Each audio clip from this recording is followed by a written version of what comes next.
warahmatullahi wabarakatuh. Salam sejahtera buat kita semua, Bapak, Ibu, guru, dan Bapak, Ibu, Kepala Sekolah se-Nusantara. Bertemu kembali bersama saya, Daman Said, saya Kepala SMA PGRI Larangan Kabupaten Pamekasan, Provinsi Jawa Timur. Kali ini saya akan membahas seputar perencanaan kinerja. Kali ini pembahasan saya fokus pada bagaimana cara kepala sekolah menilai dokumen tindak lanjut pada praktik kinerja guru dan sekaligus bagaimana cara kepala sekolah menilai perilaku kerja yang dilakukan oleh guru. Kita selaku kepala sekolah sebagai penilai Bapak Ibu, jadi harus tahu tahapan-tahapan pengolahan kinerja yang dilakukan oleh guru. Sehingga nanti di dalam menilai, kepala sekolah bisa menilai sesuai dengan mestinya. Saya ulas kembali bahwa tahapan pengolahan kinerja yang dilakukan oleh guru yang pertama itu pemantauan kinerja. Jadi guru di situ mengisi isi dokumen persiapan. Yang kedua, pemantauan kinerja, di mana guru melakukan atau melaksanakan observasi yang dinilai oleh atasan yaitu kepala sekolah. Yang ketiga, pembinaan kinerja. Di pembinaan kinerja ini guru mengisi dokumen tindak lanjut, merefleksikan dan diskusi dengan atasan seputar observasi yang sudah dilakukan. Nah, Bapak Ibu, sekarang bagaimana kepala sekolah menilai dokumen tindak lanjut dan kepala sekolah menilai perilaku kerja? Jadi Bapak Ibu masuk ke platform Merdeka Mengajar menggunakan akun Belajar ID Bapak Ibu sebagai kepala sekolah. Nah, di sini Bapak Ibu langsung ke klik pengelolaan kinerja Bapak Ibu. Nah, karena di sini menilai, jadi Bapak Ibu pada menu kepala sekolah ini kita klik sebagai pejabat penilai kinerja karena kita akan menilai dari guru di sekolah Bapak Ibu. Nah, kemudian Bapak Ibu lakukan penilaian. Di sini lakukan penilaian Bapak Ibu. Di sini Bapak Ibu selaku kepala sekolah sambil mengumpulkan dokumen Bapak Ibu ya, seperti di YouTube sebelumnya Bapak Ibu, apa saja dokumen yang harus dikumpulkan oleh kepala sekolah. Nah, di sini lakukan penilaian kinerja. Jadi di sini cek penilaian Bapak Ibu. Nah, di sini klik penilaian Bapak Ibu di sini nilai tindak lanjut Bapak Ibu. Jadi di sini Bapak Ibu silahkan Bapak Ibu pilih salah satu guru Bapak Ibu yang akan Bapak Ibu nilai. Nah, seperti ini kita nilai Bapak Ibu. Nah, kemudian di sini Bapak Ibu karena kita akan menilai dokumen tindak lanjut pada praktik kinerja guru, maka Bapak Ibu kita klik ini Bapak Ibu. Nah, ketika Bapak Ibu ingin menilai perilaku kerja guru, maka klik ini nilai Bapak Ibu. Nah, kita bahas satu persatu. Bagaimana kepala sekolah menilai dokumen tindak lanjut pada praktek kinerja. Jadi klik nilai Bapak Ibu seperti ini. Ini Bapak Ibu dari guru Bapak Ibu misalkan ini klik lanjutkan Bapak Ibu seperti ini. Nah, kemudian Bapak Ibu ini adalah hasil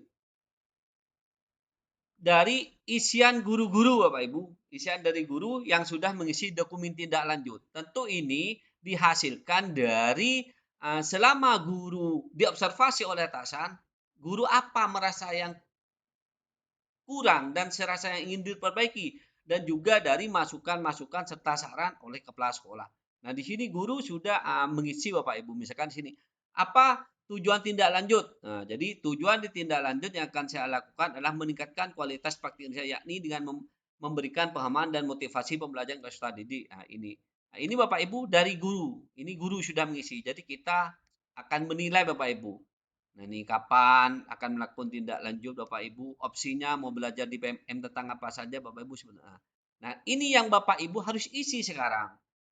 Yang harus isi karena kita isi penilaian atasan. Nah, di sini ada catatan kepala sekolah. Nah, setelah Bapak Ibu mempelajari tadi dari isian dokumen oleh guru, maka di sini kepala kita selaku kepala sekolah adalah mengisi Bapak Ibu. Di sini ada bagaimana kesadaran guru ketika berefleksi, misalkan di sini sadar tantangan dan penyebabnya berada di luar kendali diri, menjelaskan penyebab tantangan yang berasal dari faktor eksternal. Nah, kemudian sadar tantangan dan penyebabnya berada di dalam kendali diri. Dan di sini sadar tantangan dan penyebabnya berada di dalam kendali diri sendiri. Nah, ini Bapak Ibu ini baca dulu sampai tuntas ini isian dari guru-guru tersebut Bapak Ibu. Nah, kemudian setelah Bapak Ibu sudah menilai, maka Bapak Ibu itu setelah Bapak Ibu membaca, Bapak Ibu, jadi Bapak Ibu tuh harus menilai Bapak Ibu seperti itu. Nah, bagaimana menilainya Bapak Ibu? Tentunya Bapak Ibu harus dulu Bapak Ibu membaca. Membaca yang di ini Bapak Ibu membaca. Nah, kemudian Bapak Ibu setelah membaca, mempelajari, Bapak Ibu silakan isi di sini. Nah, seperti saya sudah selesai membaca Bapak Ibu. Jadi, bagaimana kesadaran guru ketika berefleksi? Nah, kan di sini saya.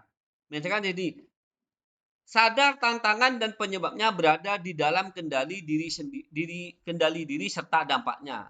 Nah, di sini menjelaskan penyebab tantangan berasal dari kemampuan atau keterbatasan ini bukan dari faktor eksternal, jadi bukan dari faktor luar. Jadi Bapak Ibu di sini apa penjelasan Anda terhadap penilaian tersebut? Jadi Bapak Ibu selaku kepala sekolah Bapak Ibu isi di sini. Nah, jadi setelah Bapak Ibu memilih sadar tantangan dan penyebab berada di dalam kendali diri serta dampaknya di sini apa penjelasan Anda terhadap penilaian tersebut? Ini kan kemampuan terhadap dirinya bukan dari faktor eksternal. Ini misalkan ini guru sudah melaksanakan secara maksimal, cuma guru butuh waktu untuk belajar dan memperbaiki serta guru perlu mengatur waktu di dalam kegiatan sekolah. Nah, misalkan seperti ini Bapak Ibu. Nah, dan kemudian di sini ini yang menjelaskan dampak kualitas belajar dirasakan murid serta disertai data, bukti lapangan, riset dan raport pendidikan. Di sini Bapak Ibu menjelaskan dampak kualitas. Nah, kemudian di sini Bapak Ibu guru perlu melihat dan memperbaiki guru perlu melihat dan mempelajari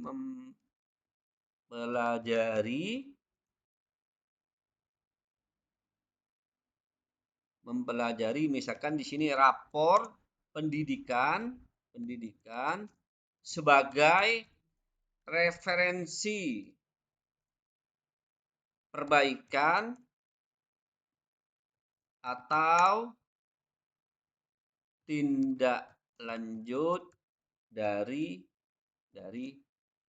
belajar guru. Jadi di sini sebagai acuan Bapak Ibu, jadi guru itu juga harus melihat apa sih rapot pendidikan di sekolah kita itu. Nah, setelah mempelajari apa? Itu sebagai referensi. Kemudian apa rencana tindak lanjut? Atau di sini juga disertai data misalkan data dari wali kelas atau bukti lapangan atau riset bagaimana sih temuan-temuannya di lapangan. Nah, ini Bapak Ibu dijadikan penjelasan terhadap penilaian Bapak Ibu. Kenapa ini Bapak Ibu? Tantangannya ini atau di sini perlu ditambahkan juga Bapak Ibu misalkan rapor pendidikan di sekolah kita perlu perbaikan literasi dan numerasi. Jadi ini direkomendasikan untuk guru untuk belajar tentang literasi dan numerasi atau membuat program-program seperti itu Bapak Ibu. Nah, di sini Bapak Ibu kalau Bapak Ibu sudah selesai mengisi, Bapak Ibu di sini klik kumpulkan.